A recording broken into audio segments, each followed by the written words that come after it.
ไงนี่มักม่วงใหญ่นี่เอามาใส่ม่วงมาตะนาเอาคืนนี่โอ้เห็นหลายหน่วยเอาต้องเกาะตัวมันต่ำหน่วยเดียวจะขอบใจอะไรไอ้มักม่วงโต้ไปพี่น้อง ใหญ่เนาะดูนะเอาน้ำมาให้กินแล้วทางนี้กันโอ้ยังบ่ทันสร้างครอบครัว โอ้ยไผเด้สิเอาไปได้ไอ้พงเลยไผสิเอาไปได้วะแนวนี้นะโซบักใหญ่เลยเราเห็ดนะไอ้พงแม่นจะนอนอยู่เฮือนหลังนี้แหละพ่อพี่น้องหลายๆคนก็ยังบ่ฮู้ยังบ่เคยเห็นเฮือนของไอ้คงเนาะบางคนหลายๆคนก็อาจจะเห็นแล้วแต่ยังบางท่านก็ยังอาจจะบ่เห็นเดี๋ยวสิมาถ่ายให้เบิ่งก็ถือว่าประมาณนี้แหละไอ้เพิ่นก็อยู่เฮือนหลังนี้อยู่คนเดียวอยู่นี่อยู่คนเดียวอันนี้มันเป็นเฮือนเมตู้อยู่กับลูกกับหลานเราแหละเฮือนเมตู้ก็ยังบ่ทันมีป่องเยี่ยมป่องยางซ้ำได้ยังเอาฟ้ากระตาดฟ้าอันนั้นปิดไว้อยู่เพื่อนพี่น้องตัวนี้มันจะเป็นแบบฟ้ามีเหี้ยอย่างนั้นแหละมาฝาก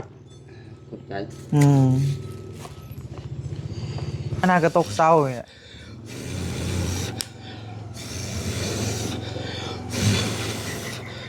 รังไฟมัน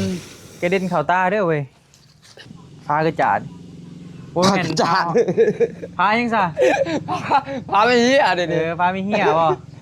ก็ถือใจเพิ่นได้พากระจาดแบบจะบ้าแล้วใช้ฟ้าหรือเปล่าเอิ้น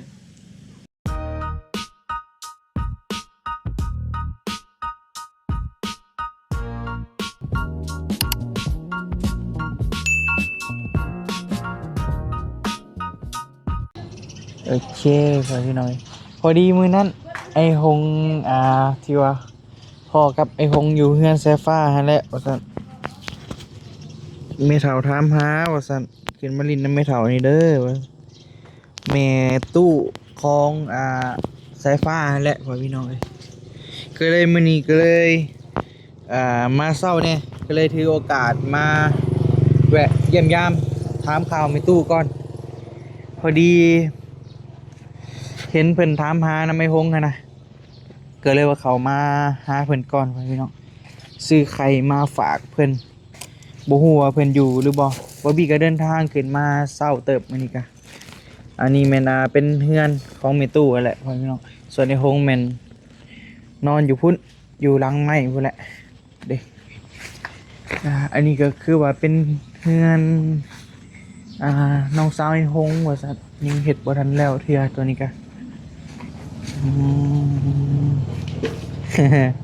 พระเอกฮอลลีวูดอ้าวปบเลยนะเหตุยังไงนะดังไพ่หนึ่งข้าวกำลังดังไฟ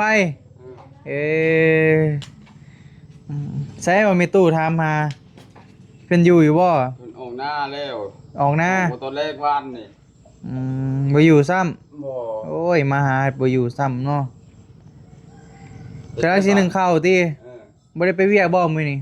จังว่าไปขับ2 โมงหูจะได้เห็นมีแบกข้าวบ่มื้อนี้กะมีเลยเพิ่นว่าวานนี่มึงก็เด้อเห็นนะนี่ไผพี่น้อง โอ้ยไผเด้สิเอาไปได้ไอ้พงเอ้ยไผสิเอาไปได้วะแนวนี้นะโซบักใหญ่เลยเราเห็ดนะติดต้องตัดโซ่ไปเลยเนาะทับกระแจจึงเอาไปได้ผูกไว้ซึ่งบนนอนเลยได้เป็นจะนอนอยู่นี่นอนอยู่นี่แหละไอ้หงแม่นจะนอนอยู่เฮือนหลังนี่แหละพ่อพี่น้องหลายๆคนก็ยังบ่ฮู้ยังบ่เคยเห็นเฮือนของไอ้คงเนาะบางคนหลายๆคนก็อาจจะเห็นแล้วแต่ยังบางท่านก็ยังอาจจะบ่เห็นเดี๋ยวสิมาถ่ายให้เบิ่งก็ถือว่าประมาณนี้แหละไอ้เพิ่นก็อยู่เฮือนหลังนี้อยู่คนเดียวอยู่นี่อยู่คนเดียวอันนี้มันเป็นเฮือนเมตู้อยู่กับลูกกับหลานเราแหละเฮือนเมตู้ก็ยังบ่ทันมีป่องเยี่ยมป่องยางซ้ำได้ยังเอาฟ้ากระตาดฟ้าอันนั้นปิดไว้อยู่เพื่อนพี่น้องตัวนี้มันจะเป็นแบบฟ้ามีเหี้ยอย่างนั้นแหละถือว่ายังบ่ทันแล้วคักนะเด้ประมาณนี้แหละโ โอ้ตั้งใจมาไม่ตู้บ่พ่อซ้ำ อืม อืมจะดังไฟหนึ่งเข้าติ แม่ขอบใจ อืมเบิ่งเด้อนี่ไม่ไงคง เนี่ย ได้ยังกินเช้าตอนเช้า เครียด ได้เครียด โอ้เป็นยังเครียดบ่ แม่น ได้อยู่ไสเครียดเจ้า น่ะเทิงเฮือนฮะ เจ้าอย่าขึ้นไปเบิ่งเนาะ อือ วางไว้ก็ได้คงวางไว้ก็ได้ บ่เก็บส่วนตัวเลย น่ะถูกบ่ได้ขึ้นเอาเนี่ย ไสเจ้าหน่อยจึงขึ้นไปเบิ่งก็ได้ เจ้าจึงขึ้นไปเบิ่งมาเจ้าจับไปให้บ่ได้ไปโอ้โหแบกข้าวบ่มื้อนี้ เพิ่นบอกว่าไปแบกข้าวอ่ะ เพิ่นเว้าไปแบกข้าว แม่นเลย มื้อนี้ละมีแบกข้าวติ ช่องมือแล้วเขาแบกฮะ อืมเจ้าได้ซะ บ่ได้ไปนะเขาหั่นแหละ เอาคือบ่ได้ไปเป็นอะไร เอาขึ้นไปลิดในสายผ้าผู้ว่านี่ก็ดี โอ้ว่านี่ก็ไปบ่ เออ ไปตอนใดอะนะ ค่ำแล้ว อืม เห็นแต่บ่าวยังบ่แก้วว่ะว่าข่อยเห็นอยู่ว่ะเห็นเจ้าว่ะเห็นในไสว่ะเห็นในคลิปว่ะคลิปไผว่ะ อืม คลิปบอบบี้ว่ะก็ดีแล้วว่ามานำบริตในสายผ้าว่ะอ้ายเพิ่นก็บ่อยู่ว่ะเพิ่นนอนกับแมวว่ะ อ้ายก็บ่อยู่ ไปค่ำบ่ตอนวานนี่จักโมงไปหาสายฟ้า คำเติบได้ก็ลงมาพร้อมกันกับเพิ่นนั่นแหละ แบกข้าวเลยจักโมงใส่หง เขาเบรกแต่2 โมงพี่ เอาเป็นอะไรคือบ่ไปแต่2โมง เขาบ่ได้นำเลยเขาบ่ได้บอกว่ะ เขาบ่ได้บอก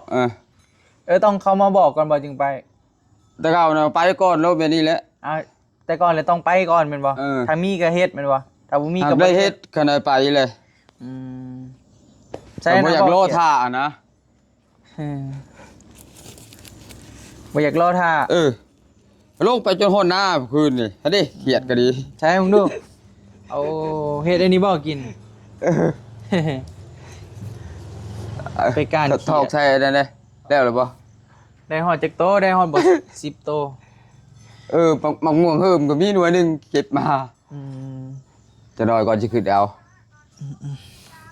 มีมองเพิ่มอีกเมตู้เราบ่อยู่ซ้ำเนาะเมตู้เนาะ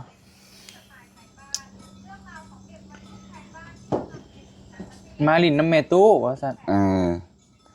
เพิ่นบ่อยู่ครับแม่เด้ อืม ลงไปหน้าก็ทางย่างติดไป ได้แล้วมื้อหน้ามื้อในจึงมาแวะใหม่ก็เลยมามื้อนี้มาเช้าแน่ก็เลยว่ามาแวะลองเบิ่งบางทีพอเราหั่นนะ โอ้เห็นอันนี้เลยห้องอกแล้วเนาะ เห็นน่ะได้นะ เห็นรถอันนี้แล้วว่าใช่โชนี่แหละ เป็นอะไรคือใส่ไว้คักแท้ เดี๋ยวที่เขายืมไปจะเข้าผู้ชงนะอันนี้เพื่อว่าสิเอาได้ก็ ไปบุทางใดนะคือเปื้อนแท้ทางเข้ามานี่บ่ บ่ลงไปหน้าเมื่อคืนนี่ ขี่ไปหอนหน้าเลย ฝนตกถีบบ่ได้บัดนี้จูงเอาบัดนี้ขี่ไปที่เพื่อนกว่านี้จะหน่อยอย่างล่างมัน งัวแล้วเอาไว้ในตารางบ่งัว เพิ่นมาเพิ่นผูกนั่นนี่ ขี่งัวยัง เพิ่นผูกอยู่นี่รถก็บ่ได้จอดอยู่ครับบัด มันโคมรถเอาอีกแล้วเนาะรถแพงซ้ำเว้ย ยันชี้เพิ่นปลูกก็ปานนั้นเนาะ โอ้ยทรายโสดไปพี่น้องเฮ็ดกินเฮ็ดอยู่ใส่หงอยู่เทิงเฮือนผู้บ่ เฮ็ดอยู่ตารางแล้วจะได้เอาขึ้น กินแล้วก็ไปเห็นบ่ แล้วมีเวียกค่อยไปมันคือคนพิษเดียวนี่แหละบัดนี้ ฮะ ว่าคือคนพิษเดียวนี่แล้วว่าคันมันแล้วก็หนีภายนี้มันแล้วบัดนี้วุ่นวัดเลย บ่ดีอยู่รวมกันนะ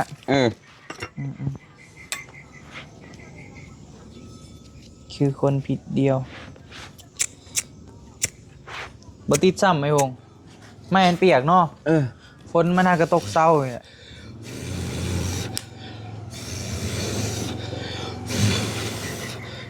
รังไฟมันกระเด็นเข้าตาเด้อเว้ย ดังยากเลย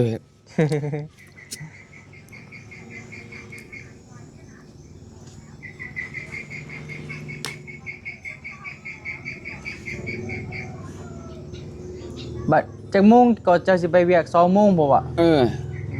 2 โมงแรงบ่ 2โมงแรง เออ แต่ละมื้อไปจักโมงซะ แต่ละเทื่อ ไปแต่บ่ายโมงบัดนี้ไปเพื่อ ไปเผื่อไว้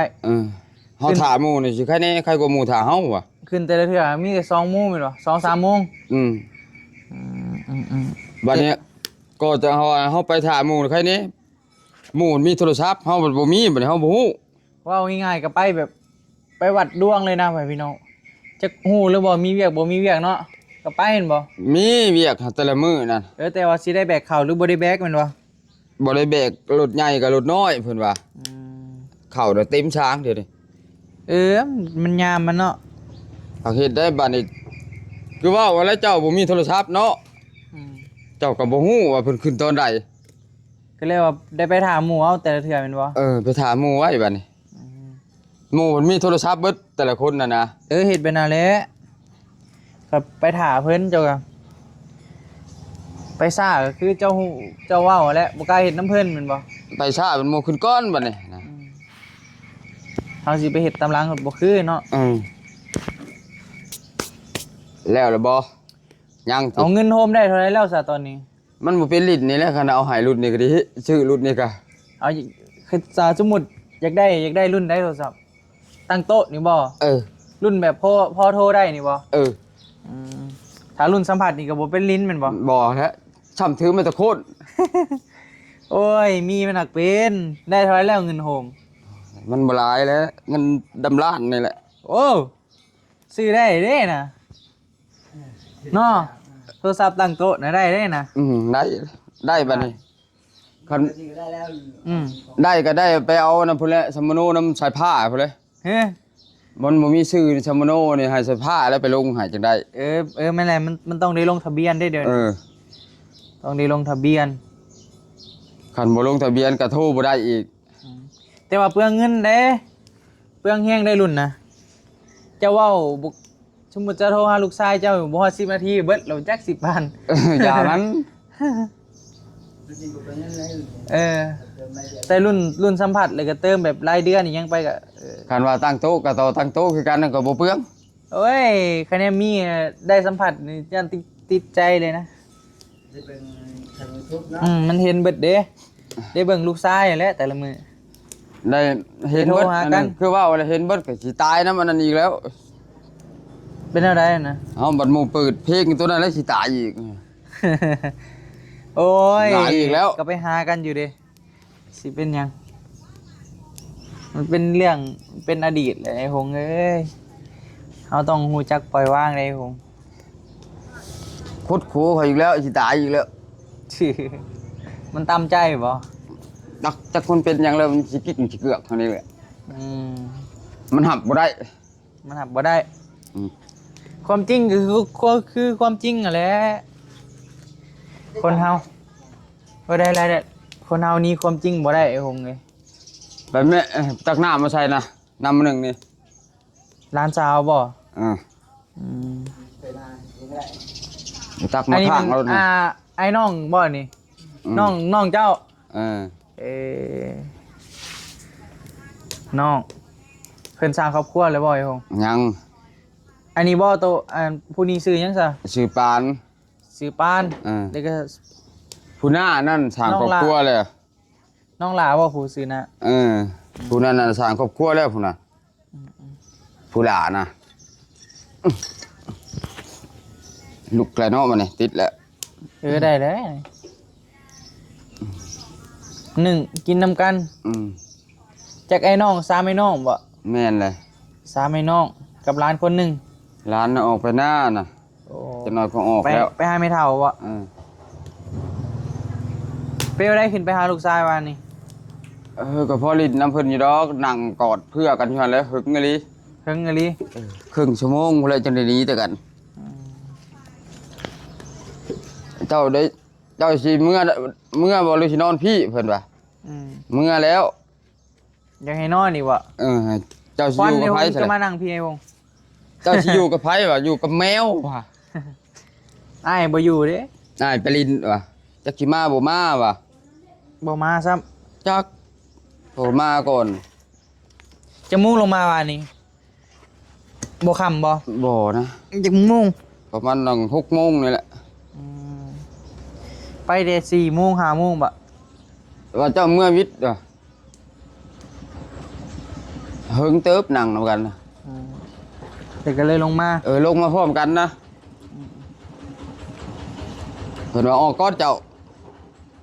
มากายก็อยู่นี่ทางเวชจรมองนี่ดิ เจ้าเห็นเท่าอีกบ่ บ่แล้วบ่เห็นเจ้าได้ยินใส่ผ้าแล้วเว้าว่าบ่มีออกเมื่อแตะโดนเต็มเลยเด้ให้ใส่ผ้าอยู่หั่นว่ะบ่แก้วว่ะเอาจับโทรศัพท์ย่างออกมาอีกเจ้าเป็นพ่อใส่ผ้าบ่แม่นแล้วโอ้ยจะพาไปป่ะ ข่อยเห็นแต่น้ำคลิปเห็นคลิปเห็นแต่น้ำคลิปนะเห็นน้ำคลิปไผว่ะคลิปน้องชายบี้เพิ่นว่าเจ้าสิเมื่อใช้อะไรเมื่อเราเห็นแล้วว่ะแม่นบ่ แม่นแหละเราอยู่ตรงเห็นนี่แหละว่ามื้ออื่นว่ะ10:00 นว่ะสิมาเล่นน้ำว่ะ ชิมาลินน้ำอยู่ไซ นัดข่อยขึ้นพุ่นแล้วเพิ่นน่ะ ไอ้แก้วนัดเจ้าไปเคลื่อนเสื้อผ้าบ่มื้อนี้บ่ว่าเจ้าหน่อยเจ้าก็ไปแล้วซะเนาะไปเลยก็จักมุ่งลงมา บ่ายโมงพุ่นเลยบัดนี้ บ่ายมุ่งก็ลงมาแบกเขาแม่นบ่สิไปพังรักกันนะให้เพิ่นเลยดิ พังรักหัวบ่บ่ายโมงจะลงมาก็ทันซั่นน่ะเพิ่นบอกเลยดิบ่ายโมงน่ะเฮ็ดหน้าอยู่พี่เด้อจะมีมุ่งบ่มีเนาะคันมีมุ่งก็พอฮู้อยู่เนาะขึ้นไปพุ่นต้องฮู้บัดนี้บ่โมงมาเลยเนาะจุมเจ้าก็ถือโทรศัพท์เด้ก็ฮู้แล้วว่าโทรศัพท์โมงคันมีมุ่งนะยังโอเคอยู่ว่าบ่ายโมงเนาะเขาก็ไล่บ่ายโมงเขาเหยียบรถทันเงินเจ้าซื้อได้เด้โทรศัพท์ในพงตั้งได้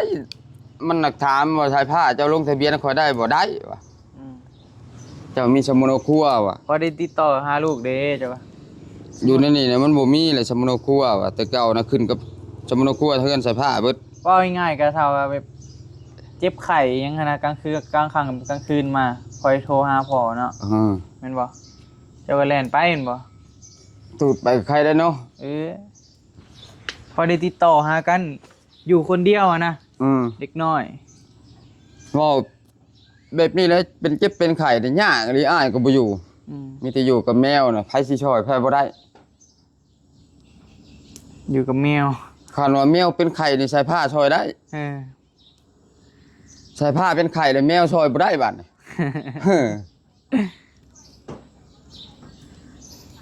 อ้ายก็สิว่าเด้วัยรุ่นอ้ายก็มีแต่ไปก็ไปน่ะบอกในบ่ตอบบ่เถียงคือเจ้าเห็นนั่นแหละพังเบิดบอกโดยอยู่โดยหังบ่ถอยนี่โดยแต่ข่อยไปคือเก่าเนาะยอมแล้วบอกบ่มีลบบ่มีถอยมีแต่โดยหังบ่ย่า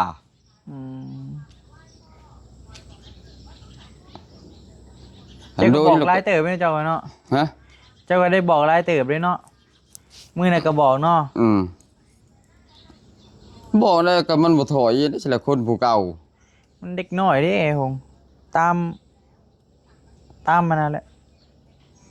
เฮ็ดได้สิโทลบสิถอยอย่างมันมีเวลาของมันคิดได้พุ่นแหละใหญ่มากคิดได้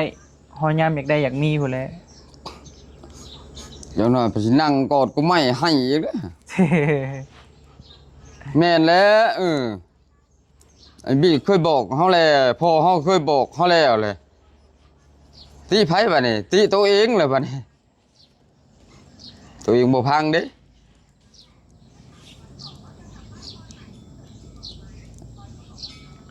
บัดไปเฮ็ดเวียกอยู่ไหนก็กินข้าวน้ำเพิ่นบ่อยหงบางมื้อก็เพิ่นย่อบางมื้อก็เพิ่นบ่ย่อกับเพิ่นเว้าแล้วมากินเพื่อนข้าวเบียดอยู่น่ะ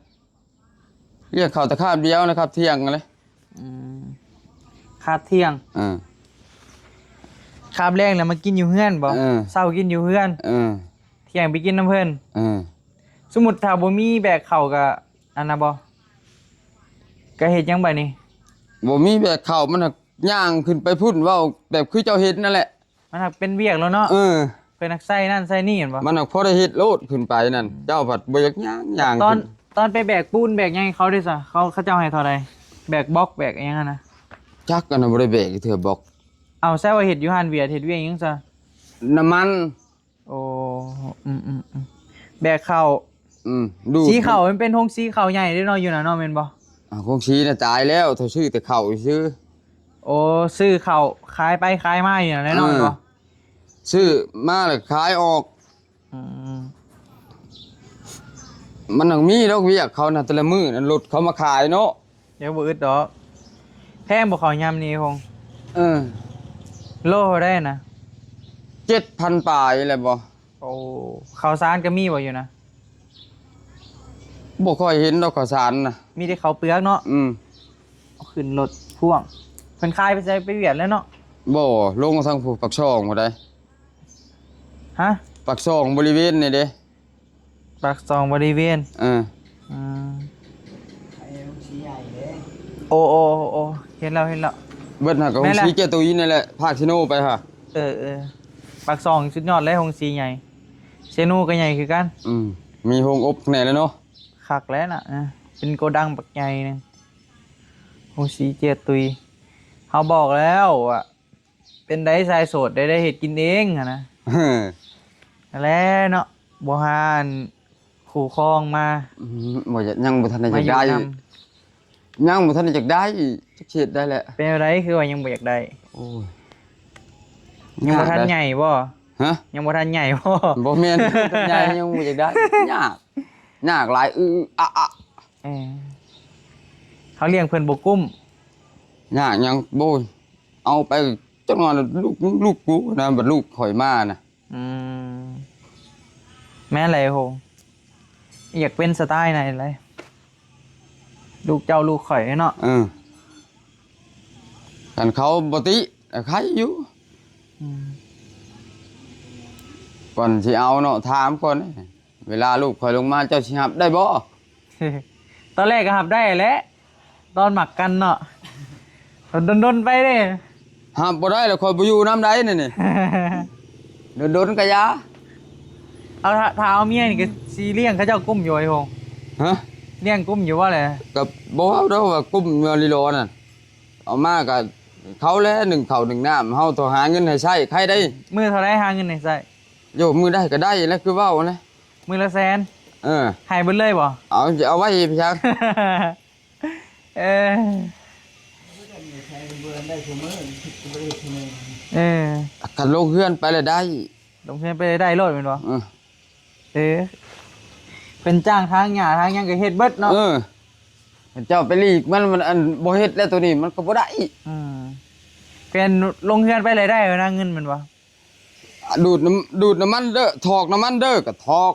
เฮ็ดเจ้าจ้างคอยเฮ็ดหยังคอยก็เฮ็ดเบิดก็ได้เป็นเงิน ทางหญ้าเด้อทาง ย่อเข่าเด้อย่อแม่นบ่ แนวมันเลย แต่ว่าย่อเข่านี่สิได้หลายก้อนแม่นบ่ แม่นหักมันนักคือว่าเอาแล้ว ปูนนี่เคยขึ้นไปพง ขึ้น อ๋อขึ้นปูนแพงบ่ 50โล ต้นเท่าไรเพิ่นให้ โอ้ยขึ้นแต่ข้าวต้น2,500 ต้นละ2,500ต้นหนึ่งได้ ต้นเท่าไรก็ ต้น2,500 2,500เงินบาทบ่ 2,500เงินกีบนี่แหละ ว้าว ขึ้นแต่ต้นหนึง2,500ว่ะ แต่กี้หาได้เดี๋ยวนี้ได้ซะ เดี๋ยวนี้จักลายไปได้7,000บ่ได้8,000แหละวงนี้แหละ ปลาโทเคยสิได้ต้นหนึ่ง เอาอะไรเอาเลย50โล บ่ไหวดอกต้นหนึ่งก็มี20สอบแม่นบ่ โอ้บ่ไหวก็ได้ไหวแล้วบ่ได้หมู่ได้ยังไหว มันจะต้นบัดนี้มันสิได้แสนหนึ่ง โอ้เขาเฮ็ดได้หลายได้ หลายต้นละ5,000กีบเอา10ต้น50 20ต้นโอ้บ่ไหวคงเนาะเคยได้ต้นหนึ่ง เขา ว้าวลีเขาเจ้าจ้างกันเป็นน่ะบ่ ตัวหนึ่งเป็ด9,000นึงนะเดี๋ยวนี้ในโรงงานน่ะออกนอกเขาแล้วมันแพง ต่อคนบ่หรือว่าเบิดทีมงานเลย เบิดทีมงานนั่นแล้วข้าวเดียวเขาเฮ็ด ฮะ บ่ได้แบกได้ เป็น ผู้มือนี่มันบ่ได้แบก รถปกรีบเด้ ลูกลิ้นหน้าเขาจับคนละชนได้ชุบโยนสนุกเลย แม่นแหละ มันขึ้นแถวเลย คู่มื้อนี้สบายแล้วได้รถปกรีบ ผมเคย เจ้าเพิ่นว่าบ่ไหวมันไหว บ่ไว้มันบ่เคยแหละ บ่ไหวมันก็ได้ไวแล้วเนาะแม่นบ่ อืม มันจำเป็นเด้ คือคอยแบกเข่าและแบกตะบิดนี่คอยก็คอยบ่ไหวแหละ อืม ตายวะเข่าบ่หลายถึงพอเบิดห้องชี้นี่ตายแต่ไปจี้รถวะ เห็นไปเห็นมาลึงเซินบ่ ก็บ่เห็นตายซะเลยแต่เมฆมีแต่ช่างบุกอย่างเดียวบ่ตาย อืม บ่ตายอยู่หั่นน่ะแม่นนะเจ้าน่ะช่างบ่ตายแล้วเจ้าเคยเลยนอนตะบิดนี่นอนน้องทั้งเนื้อแขนไม่อันนั้นแล้วไม่ผนักเบื้องนั้นเลยลูก อืม มันสิลูกเองลูกบ่ได้มันเจ็บมันปวดแล้วมันคัดมันล้าวเบิดเลย มันว่าง่ายๆกับกล้ามเนื้อเขามันจีกนะมันยังบ่ได้ซ่อมแซมซ้ำนี่เวลา ขึ้นสองคันบ่ เวลาเจ้าไปเฮ็ดเวียกหนักๆมากเลยกล้ามเนื้อเจ้ามันสิจีกเจ้ากินไข่ลงในลายหงไข่มันจะช่วยซ่อมแซมกล้ามเนื้อมันจีกได้ไว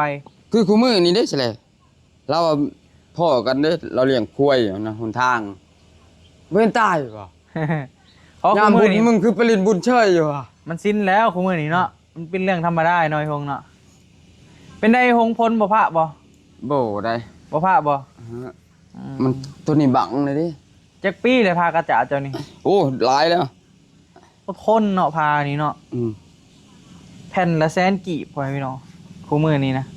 พอซื้ออยู่พากระจาดบ่แม่น จาน พายังซะ พาไปเหี้ยเด้ พาไม่เหี้ยบ่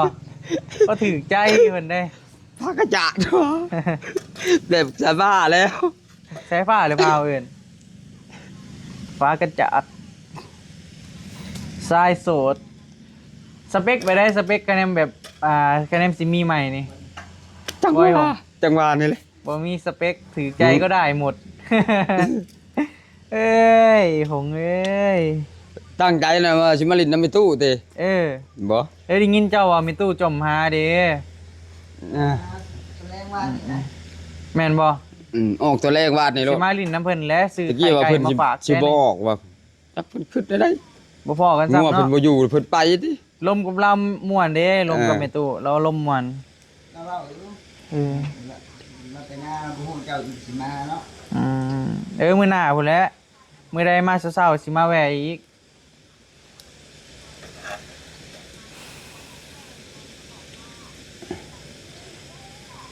เจ้าสิขึ้นไป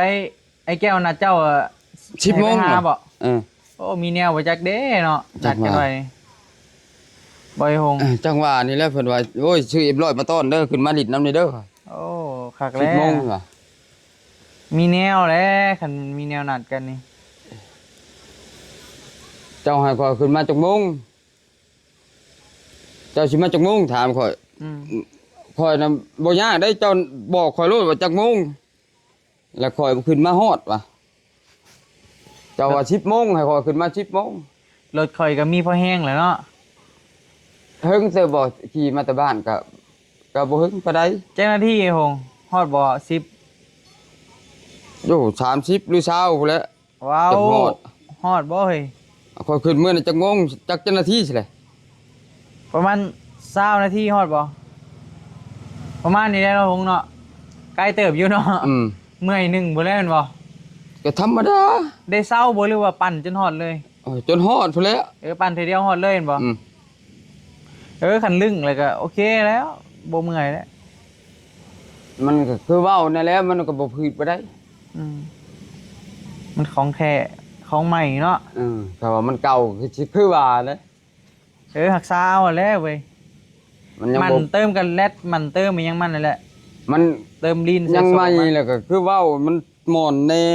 อืม มันก็ไว้แน่มันใหม่เนาะมันบ่ได้โคนในใส่ มันยังเนียบมันยัง มัน แน่นอยู่เนาะ ถีบไปก็มีแต่เสียงตีนมันไปนะจัดๆๆนะมันบ่ได้กลกกลิดในใส่บางคันมันเผากลางแล้วมันโคนถีบไปป๊อก เด้โฮง เลย ไอ้โฮง ฮะ มือใดเมื่อยก็เอาคันนี้ได้ไปนี่ โอ้ยตัวนี้แห้งพิลึกเด้อนี่เนาะ เป็นอะไรเฮงคอน มันติดจักบาดยากก็ยากสิตายนะ